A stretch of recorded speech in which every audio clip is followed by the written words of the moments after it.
গ্রামীণ ব্যাংকের application form অথবা গ্রামীণ ব্যাংকের আবেদন কিভাবে নির্ভুলভাবে নিখুঁতভাবে করতে হয় পুরো প্রসেস আজকে আমি আপনাদেরকে দেখিয়ে দেব। অনেকেই বলেছেন কিভাবে আবেদনটি করলে সুন্দর হয় সেই প্রসেসটা দেখানোর জন্য। কেননা গ্রামীণ ব্যাংক এমন একটি ব্যাংক যেখানে একটু বিন্দু পরিমাণও যদি অ্যাপ্লিকেশনে ভুল হয়ে থাকে তাহলে আপনার আবেদনটি বাতিল হয়ে যাবে। তাই নির্ভুলভাবে নিখুঁতভাবে আবেদনটি করা শিখে নিন। আশা করি শুরু থেকে শেষ পর্যন্ত আমার ভিডিওটি খুব মনোযোগ সহকারে দেখবেন। এছাড়াও আপনি যদি আমার চ্যানেলে প্রথম এবং নতুন হয়ে থাকেন প্লিজ আমার চ্যানেলটি সাবস্ক্রাইব করবেন, সেই সাথে নোটিফিকেশন অল দিয়ে দিবেন, যাতে করে পরবর্তী সময়ে সর্বপ্রথম আমার ভিডিওটি আপনার কাছে চলে যায়। আসুন আমরা এবার অ্যাপ্লিকেশন ফর্মটি বিস্তারিত দেখে নেই। উপরে যে লিঙ্কটি দেখতে পাচ্ছেন এই লিঙ্কটিতে আপনারা প্রথমে প্রবেশ করবেন। কিভাবে প্রবেশ করবেন? প্রথমে আপনারা এই লিঙ্কটি গুগল সার্চ বারে গিয়ে সার্চ দিবেন। সার্চ দেওয়ার পর এইরকম একটা পেজ দেখতে পাবেন আপনাদের অ্যাপ্লিকেশন ফর্ম। তো অ্যাপ্লিকেশন ফর্মটিতে দেখতে পাচ্ছেন গ্রামীণ bank application post training centre manager. এখানে দেখতে পাচ্ছেন অ্যাপ্লিকেশন পোস্ট সাথে একটি লাল স্টার মার্ক। তো যে সকলগুলোতে এরকম স্টার মার্ক থাকবে এগুলো অবশ্যই আপনাকে পূরণ করতে হবে, আর যদি না থাকে তাহলে পূরণ না করলেও চলবে। তো আপনারা কী করবেন, এখানে আপনার অ্যাপ্লিকেশন পোস্ট দেখতে পাচ্ছেন, পোস্টটিতে ট্রেনিং সেন্টার ম্যানেজার, এটা আপনারা কী করবেন সিলেক্ট করে নেবেন।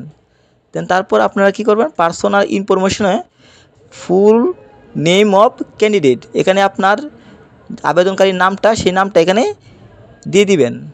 তারপর বাবার নামের কথা বলা হচ্ছে ফাদার্স নেম, এখানে বাবার নামটি দিয়ে দিবেন। তারপর এখানে বলা হচ্ছে মাদার্স নেম, এখানে মার নামটি দিয়ে দিবেন। তারপর এখানে বলা হচ্ছে ডেট অফ বার্থ, আপনার যে জন্ম তারিখটি আছে সেই জন্ম তারিখটি এখানে দিয়ে দিবেন। তারপর বলা হচ্ছে জেন্ডার, আপনি কি পুরুষ নাকি মহিলা সেই জেন্ডারটা আপনি এখানে সিলেক্ট করে দিবেন। এছাড়া ব্লাড গ্রুপ দিতে বলছে, আপনারা ব্লাড গ্রুপটা দিয়ে দিবেন।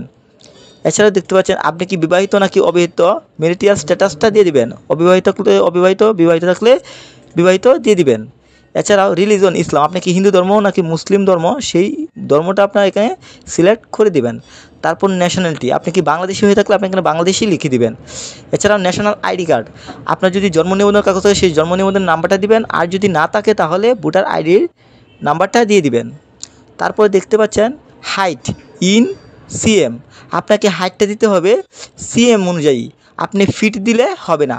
এখানে বলা হচ্ছে height in CM, height in KG, আপনি ওজন কতটুকু সেটা দিতে বলছে। আপনি যদি 60 কেজি হতে 60 কেজি, 80 হলে 80, যত হন তখন এটা আপনি দিয়ে দিবেন।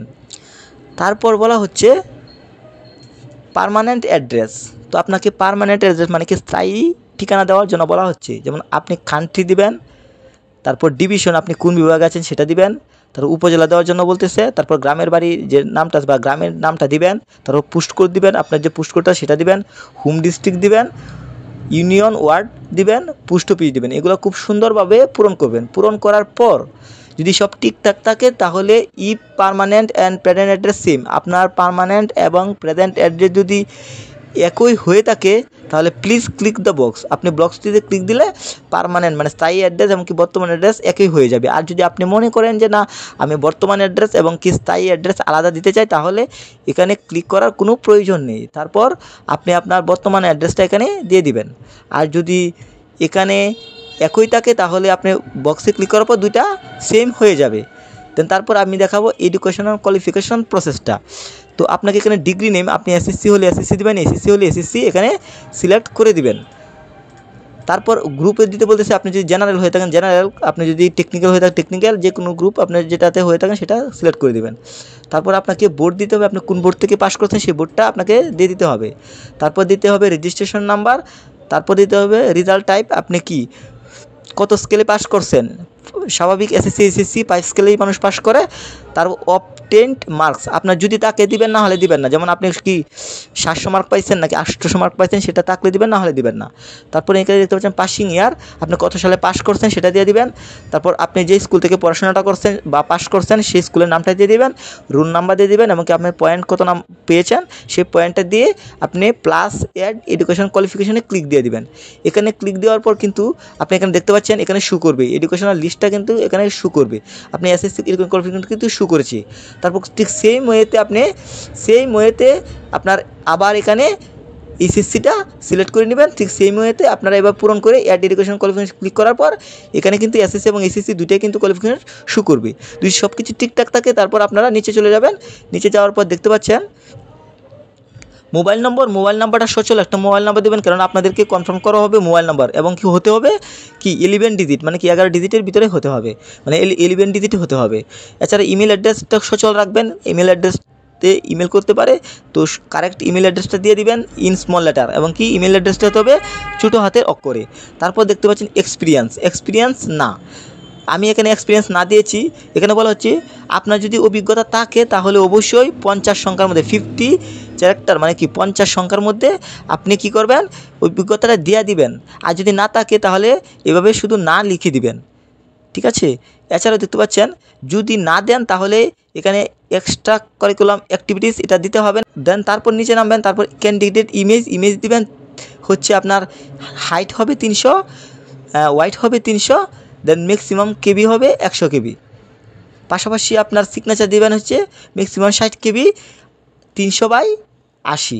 তো সব কিছু যদি ঠিকঠাক থাকে তারপর এখানে দিকে দেখতে পাচ্ছেন সাবমিট অ্যাপ্লিকেশন বাটনে ক্লিক করার পূর্বে ভালোভাবে নিশ্চিত হন, কারণ একবার সাবমিট অ্যাপ্লিকেশন বাটনে ক্লিক করলে আর সংশোধনের জন্য সুযোগ থাকবে না।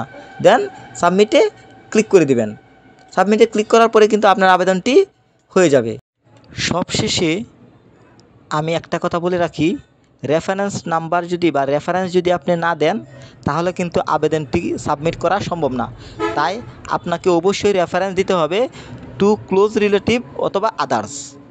আশা করি পুরো প্রসেসটা বুঝতে পেরেছেন। সবাই ভালো থাকবেন।